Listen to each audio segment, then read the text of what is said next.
Kesempatan pagi ini saya akan sharing dengan saudara satu pengajaran firman Allah yang pagi ini saya berikan judul Rahasia Menarik Perhatian Tuhan.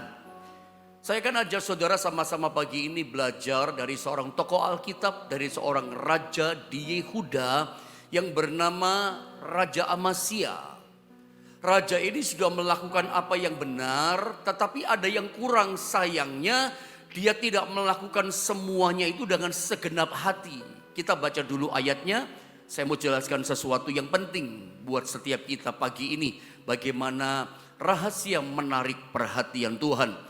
2 Tawari pasal 25, kita baca 2 ayat saja. Nanti di rumah Anda baca boleh secara lengkap ayat ini, supaya Anda punya gambaran yang lengkap, utuh, bagus tentang kisah ini.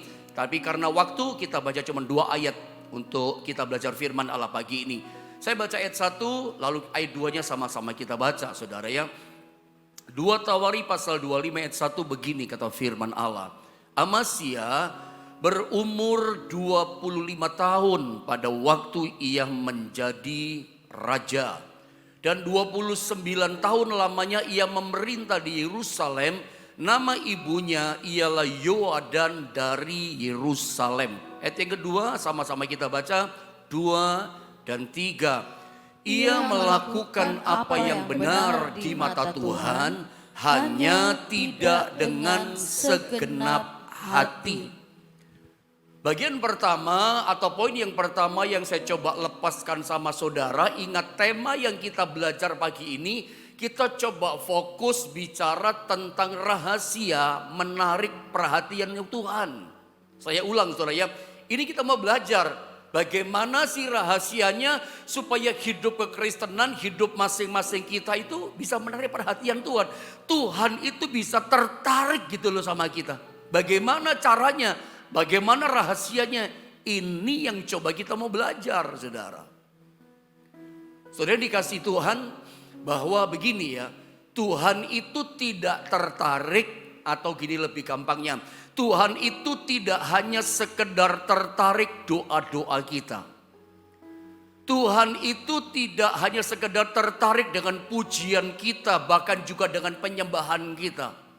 Tuhan tidak hanya sekedar tertarik dengan apa yang kita lakukan itu sepertinya benar di mata Tuhan. Tuhan tidak hanya tertarik dengan apa yang kita buat kelihatannya benar di mata orang. Karena ternyata Tuhan itu lebih tertarik dengan yang sesungguhnya, yang sebenarnya di hati kita seperti apa. Ingat, Tuhan itu adalah Tuhan yang selalu melihat hati. Hati orang, peribahasa Indonesia katakan, siapa yang tahu? Yang tahu hati kita cuman Tuhan sama kita. Tetangga kita gak ada yang tahu. Bahkan orang yang paling dekat sama kita, istri kita, suami kita, anak-anak kita, gak ada yang tahu hati kita. Sahabat kita yang kita suka curhat, gak tahu sesungguhnya hati kita seperti apa. Apakah saudara memahami selama ini bahwa seringkali apa yang ada di dalam hati kita, saya ulang, seringkali sesuatu yang ada dalam hati kita itu suka gak terungkap. Ya, gak ada orang tahu, gak terungkap. Tetapi semuanya, segala sesuatu tetap ada dalam hati kita. Manusia, orang, itu Alkitab katakan cuman melihat yang di depan mata. Orang itu menilai orang lain cuman dari penampilannya, cara yang dia perbuat dalam hidupnya. Orang cuma menilai seseorang, temannya atau siapapun lewat ucapan kata-katanya. Orang berkata, wih dia baik ya, dia hidup benar. Belum tentu loh. Seringkali kita menilai itu hanya batasan dari omongannya orang itu yang kita lihat, yang nampak dalam perbuatannya dan ucapannya. Tetapi yang tidak kita lihat, yang kita tidak tahu sesungguhnya dia seperti apa, itu semuanya tersimpan dalam hati. Yang kita tidak mengerti, itu semuanya ada dalam hati. Jadi sebetulnya semua yang ada dalam hati kita, itu kadang gak terungkap. Nah yang gak terungkap, itu gak ada orang tahu, cuman Tuhan yang tahu. Nah sekarang kita mau belajar saudara pagi hari ini, bahwa ternyata Alkitab ajar sama kita lewat poin firman Allah ini, Tuhan itu tidak sekedar tertarik dengan pujian kita, wih dia hebat ya, doa-doa kita. Tuhan tidak sekedar hanya tertarik dengan apa yang kita lakukan. Yang menurut kita benar yang saya lakukan. Lalu kita coba komplain sama Tuhan. Saya udah hidup benar Tuhan di matamu. Padahal Tuhan katakan, benar apanya yang benar? Cuman di luar benar, hatimu gak benar. Gitu. Nah kita lihat dalam kisah ini. Sebelum kita masuk ayat yang kedua, inti pokok masalah yang kita pelajari, tentu ayat 1 dulu kita belajar. Latar belakangnya kan kita belajar dari seorang bernama Raja Amasya kan. Di ayat yang pertama, dalam 2 Tawari 25 ayat 1, coba langsung lihat gambarnya saja. Tadi ayat kita sudah baca, saya nggak usah ulang maksud saya. Dikatakan Amasya itu menjadi raja di Yehuda, itu diperkirakan umurnya 25 tahun. Dan Alkitab ayat 1 katakan dia memerintah selama 29 tahun. Saya pikir kita semuanya setuju, kita sepakat bahwa ketika Raja Amasya didaulat menjadi raja atas kerajaan Yehuda, rentang usianya 25 tahun. Kira-kira setuju nggak saudara dengan saya?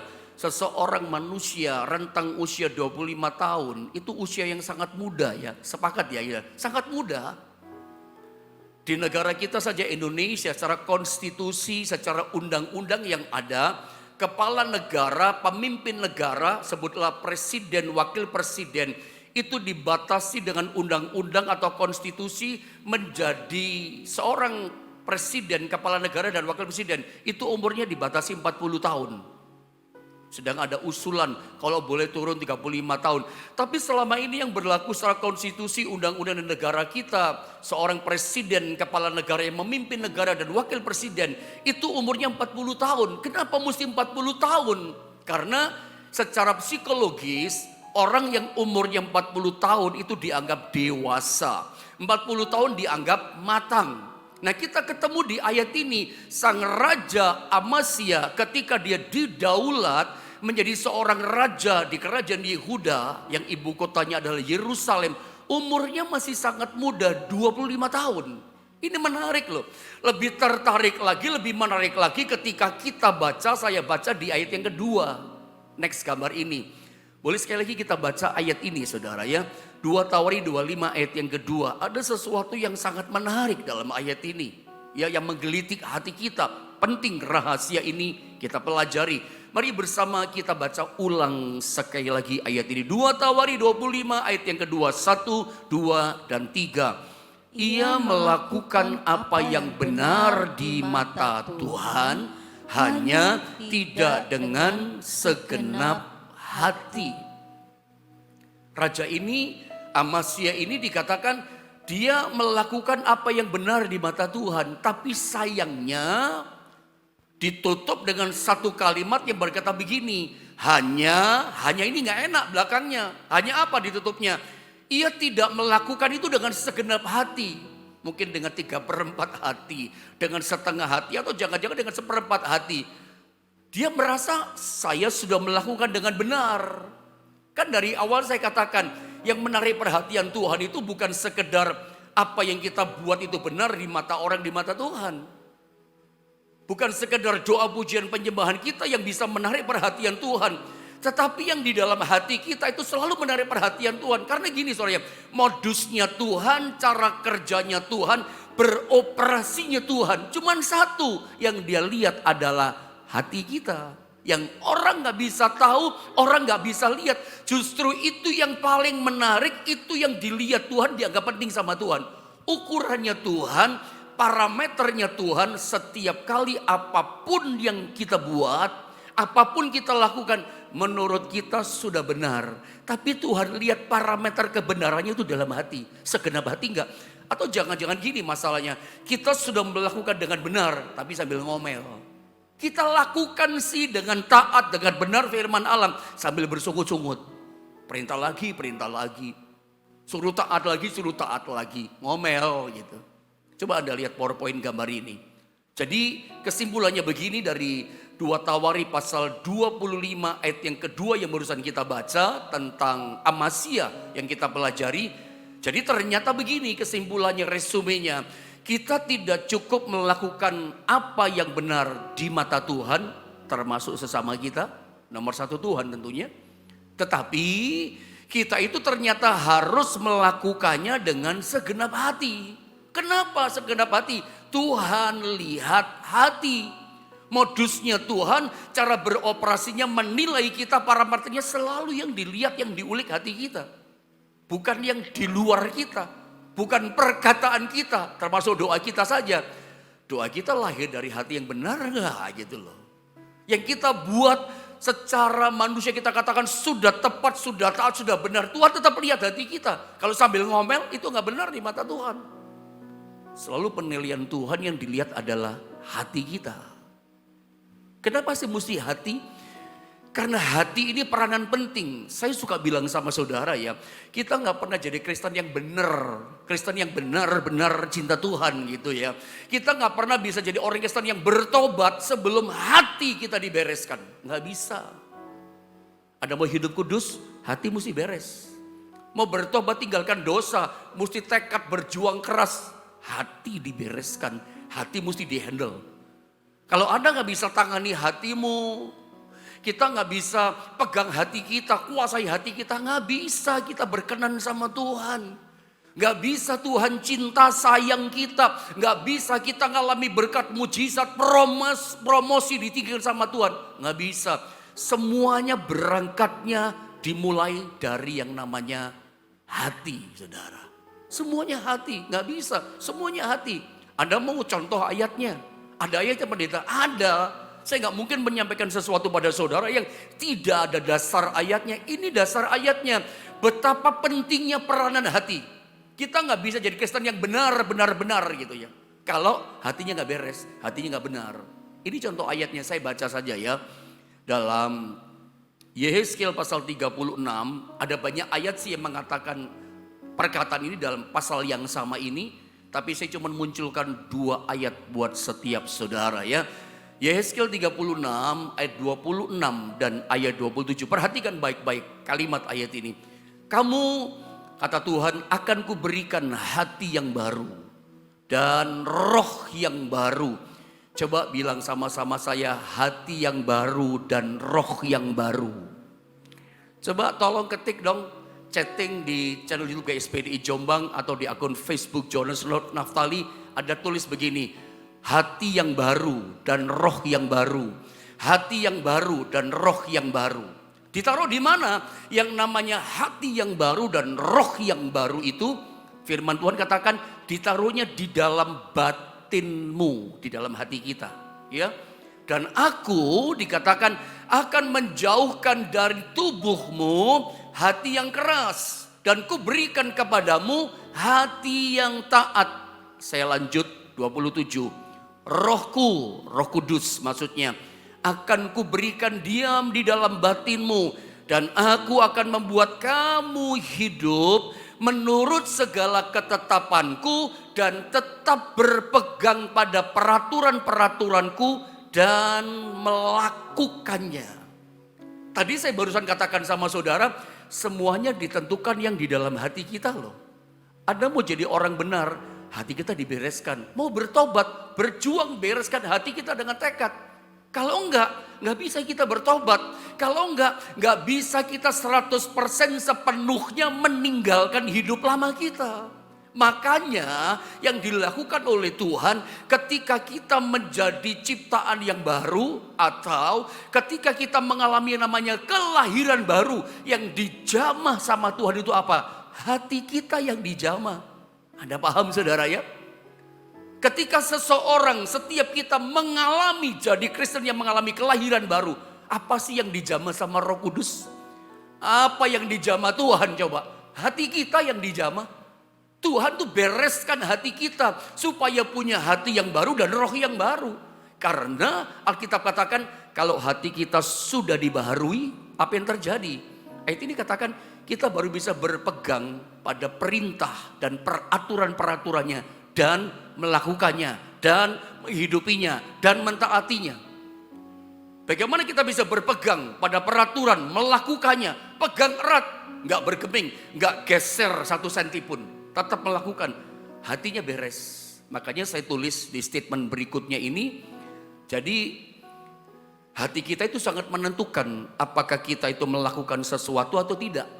Bahkan firman Tuhan yang kita dengar setiap hari, kita itu melakukannya atau tidak, itu ternyata sangat-sangat ditentukan bagaimana hati kita.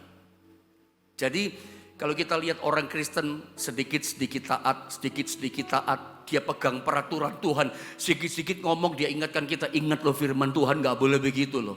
Orang begitu tuh hatinya bener tuh. Setiap ngomong ingat kita sama firman. Orang yang berpegang sama firman, yang tersimpan di hatinya firman, yang dia hidupi dia lakukan firman, itu hatinya benar tuh. Jadi sekali lagi saya katakan ya, kalau Anda lihat ada saudara seiman kita, atau barangkali itu juga Anda yang sedang mendengar firman Allah. Begitu dengar firman setiap hari, firman pagi ini kita dengar, kita taati.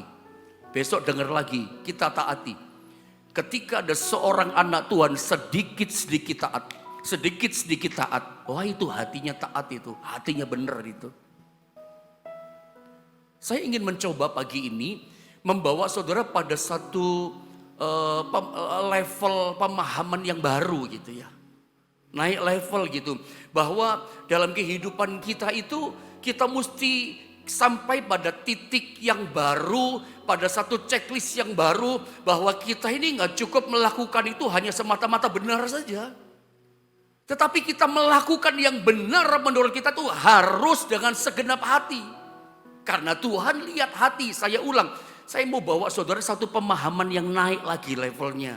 Anda harus tiba pada satu level yang baru, pada checklist yang baru gini. Gak cukup benar yang kita buat di mata Tuhan, tapi harus dengan ini loh, hatinya benar. Lakukan dengan segenap hati. Kenapa sih kita gak cukup melakukan sesuatu dengan benar? Karena ayat ini mengatakan, ada satu ayat pemazmur dari Bani Korah. Tuhan itu tahu rahasia hati kita, dia menyelidiki hati. Coba lihat ayat ini, Mazmur 44. Saya tunjukkan ayat-ayat sama saudara ya, pagi ini supaya mantap tentang pemahaman kita. Mazmur 44 ayat 22, saya ingin setiap kita membaca ini ayat. Karena ini ayat penting buat setiap kita. Mazmur 44 ayat 22. Ayo sama-sama kita baca 2 dan 3. Masakan Allah tidak akan menyelidikinya?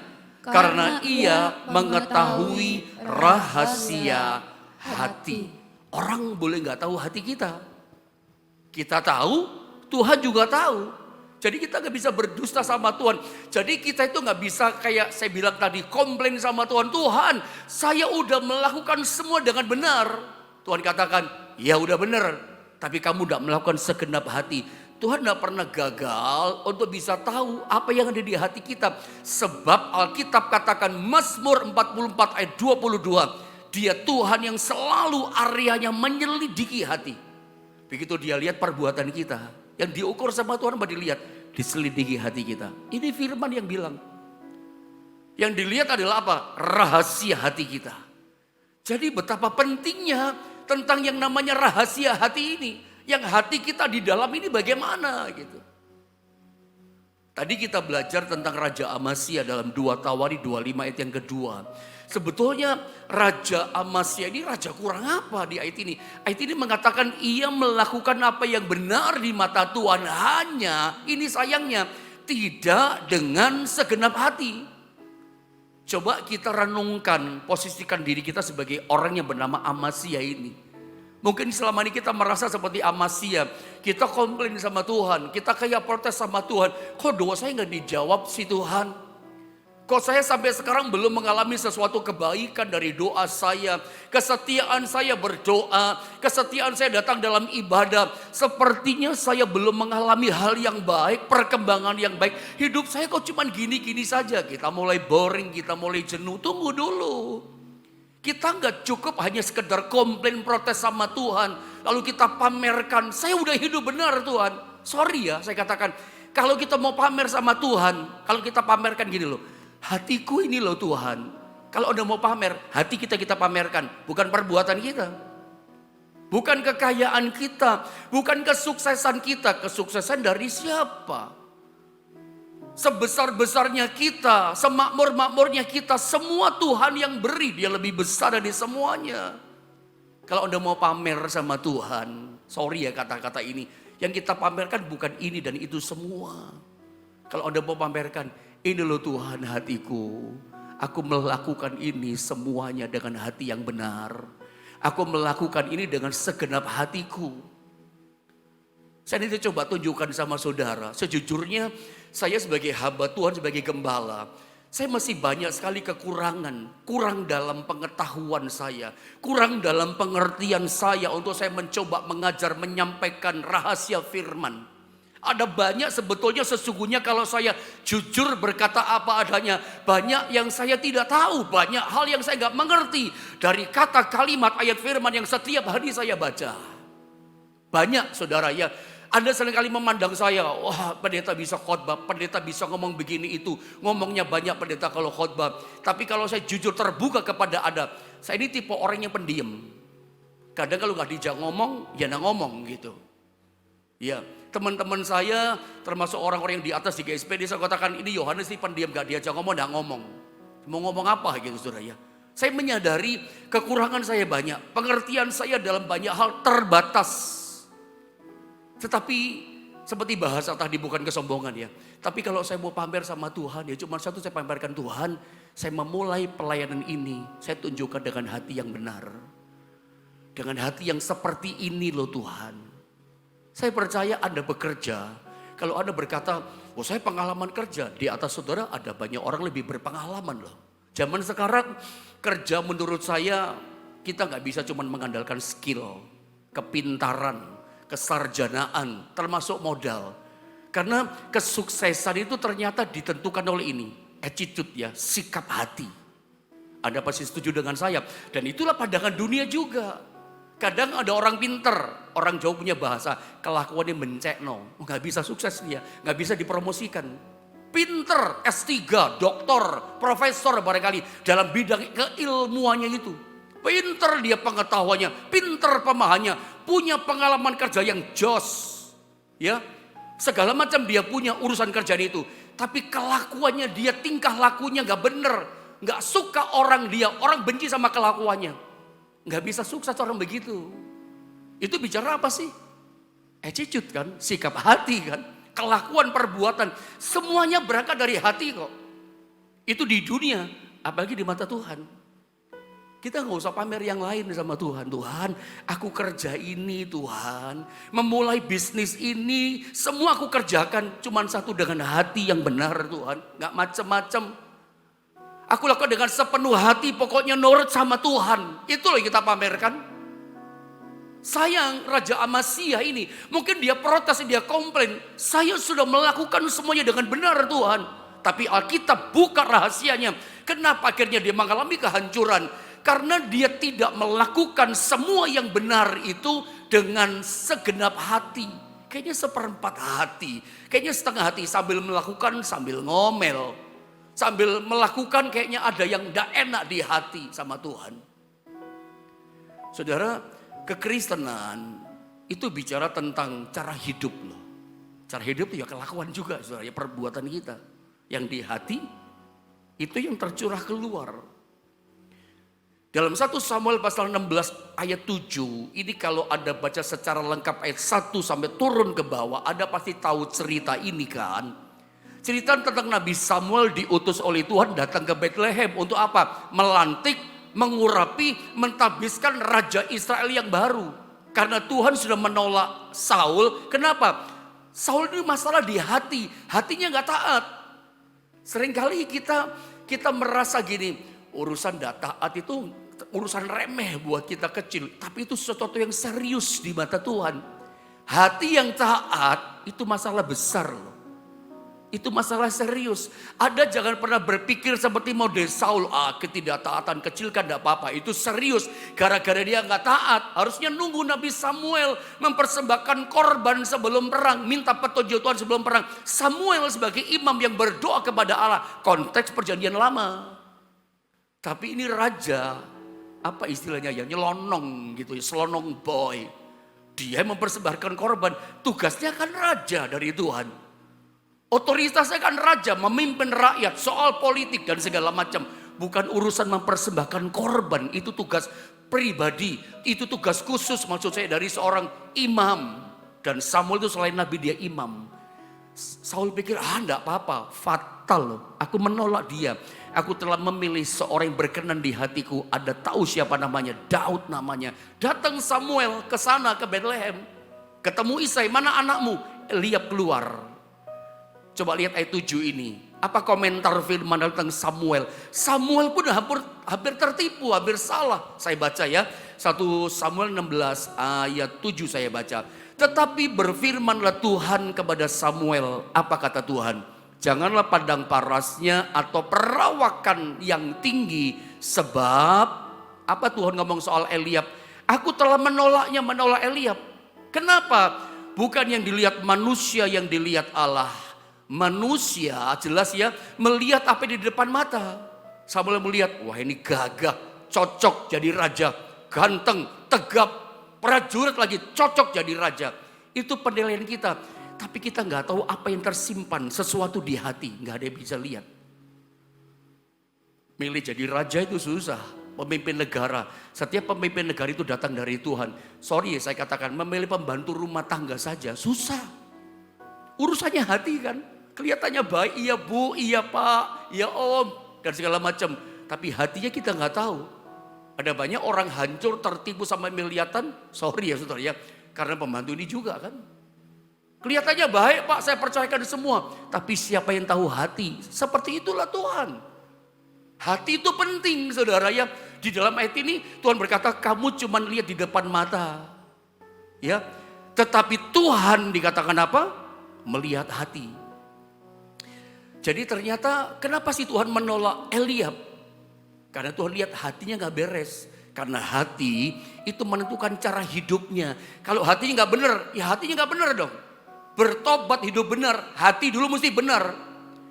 Karena gini loh, coba dengan cepat ya. Dengan cepat kita loncat di ayat berikutnya. Karena kekristenan itu saya suka ajarkan, itu selalu bicara soal cara hidup. Saya ulang saudara yang kekristenan yang kita jalani itu ternyata selalu bicara soal cara hidup kita. Cara hidup kita bagaimana? Seperti saya bilang ya, orang Jawa punya bahasa itu tajam, bencek noklah, bikin benci kelakuannya. Kenapa sih kelakuannya bikin benci orang? Hatinya pasti gak bener itu. Kok orang kelakuannya gitu ya, omongannya begitu, itu hati loh.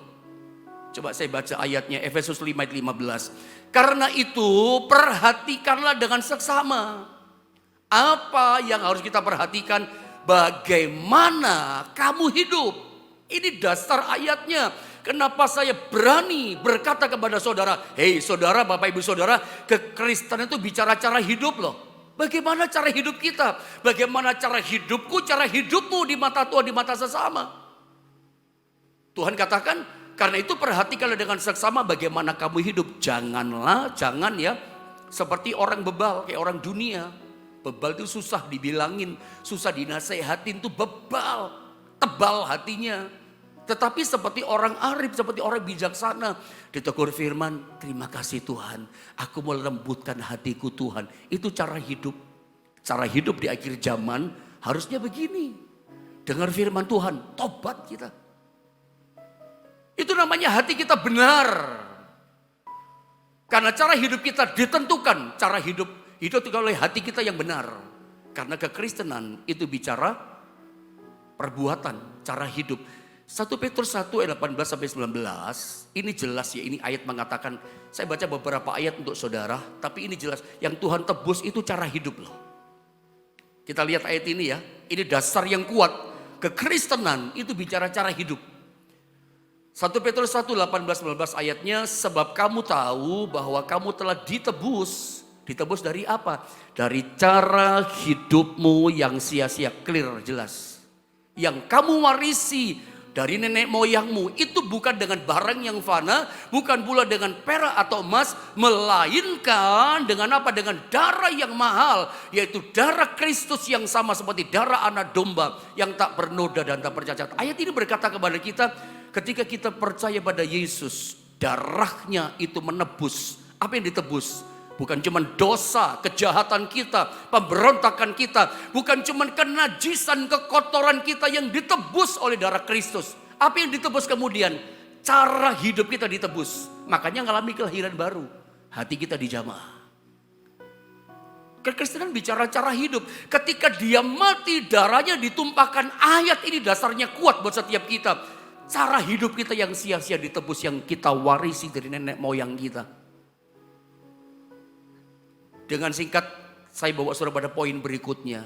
Nah, memiliki cara hidup yang benar, itu harus dimulai dengan membangun kualitas tanah hati yang benar. Kalau Anda bertanya kepada saya pagi ini, pendeta, bagaimana supaya saya punya cara hidup yang benar? Kita harus beresin, kita harus bangun kualitas hati kita. Hati kita menentukan cara hidup kita. Kalau hati kita berkualitas, tanahnya bagus, penuh dengan firman, ketaatan sama firman, cara hidupnya pasti bagus. Ayat ini berkata, coba lihat Amsal 4 ayat 23, cepat ekstafet saudara ya. Jagalah hatimu dengan segala kewaspadaan, kita sering baca ayat ini, karena dari situlah terpancar kehidupan. Kehidupan kita semua yang nampak ini, sumbernya dari hati. Makanya saya bawa saudara pada gambar berikutnya dengan cepat, kualitas hati yang benar, itu ternyata tercermin dari gaya hidup dalam ketaatan. Berdasarkan Amsal 4:23, ayat itu mengajar bagaimana sih kita punya cara hidup yang benar. Ya kita harus bangun kualitas hati yang benar. Cara hidup itu bicara tentang gaya hidup kita, kelakuan kita, perbuatan kita, integritas hidup kita, nilai-nilai hidup kita. Bagaimana supaya gaya hidup kita benar? Ya hati kita dibangun punya kualitas hati yang benar. Karena ternyata kualitas hati yang benar tercermin dari gaya hidup dalam ketaatan. Tadi saya sempat bilang sama saudara, kalau kita lihat orang Kristen sedikit-sedikit taat, kok sedikit-sedikit taat orang itu menunjukkan hatinya benar loh. Orang yang taat itu hati benar. Sebab hati yang benar itu kelihatan dari integritas hidupnya, dari kelakuan hidupnya. Sedikit-sedikit taat. Dengar firman setiap hari, dia taat. Pagi ini dengar, dia taat.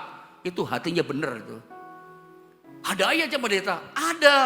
Nggak ada ayatnya, nggak mungkin saya ngomong sama saudara. Lihat Kejadian pasal 6 ayat 22. Ayat ini dikatakan begini, lalu Nuh melakukan semuanya itu, dikatakan tepat seperti yang diperintahkan Allah kepadanya, demikianlah dilakukannya. Sebetulnya berdasarkan ayat ini, apa sih itu ketaatan? Tentu Anda bertanya kan, apa sih pendeta itu ketaatan? Berdasarkan Kejadian 6 ayat 23, ketaatan itu adalah 3S. 3S itu bukan es krim, bukan es cendol, bukan es, apalagi es putar, bukan saudara ya. 3S ini adalah ini. Yang pertama, lalu Nuh melakukan semuanya itu. Ketika firman Tuhan datang kepada Nuh, Nuh melakukan semuanya, bukan setengah, bukan seperempat, apalagi enggak, tapi semuanya dilakukan. Orang kalau hatinya benar, gaya hidupnya apa? Taat. Sedikit-sedikit taat. Taat dalam arti gini, dilakukan semua. Apa sih itu ketaatan? Ketaatan itu saya sederhanakan 3S. Yang pertama, lakukan firman Allah itu semuanya. Kadang kita baru melakukan satu yang sisi firman Allah yang ini kita berhasil melakukannya. Aduh, pamernya minta ampun. Di satu yang lain bagaimana perintah yang lain? Semuanya kita lakukan, berusaha berjuang melakukan semuanya. Yang kedua dikatakan tepat seperti yang diperintahkan Allah kepadanya. Tepat diperintahkan, melakukan seperti yang diperintahkan Tuhan. Tepat itu artinya sesuai.